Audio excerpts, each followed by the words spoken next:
Welcome everyone. So today we are going to solve a very nice math puzzle. Yes, you heard it right. This is a math puzzle.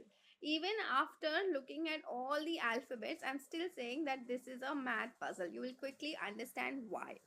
Trust me, this literally only handful of people could figure out.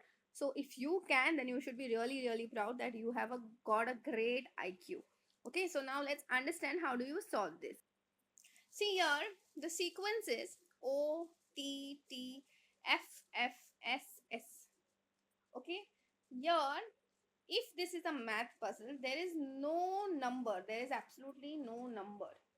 Okay, and the other problem is all of them are alphabets and none of them are there is a pattern where you have vowels or you can subtract or you can do anything like that. No, that's also not working in this case, especially when there are two alphabets getting repeated, then what will be the next one?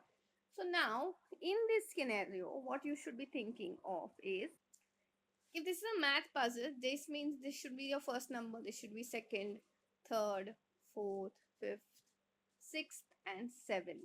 Okay, now when I actually write down one, it is starting with what? O and goes up to O and E. This one starts from T and then goes to T W O. This one also starts from T and then you have T H R E E. So this one will start from F. This is also starting from F. This is also starting from S. This is also starting from S. So now the next number should be what? 8, and 8 starts from what? Letter E. And if you look, all of them are denoting the sequence given over here.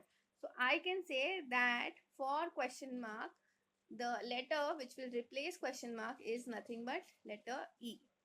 I hope this is very clear to everyone. That's it for today. I will see you in the next video.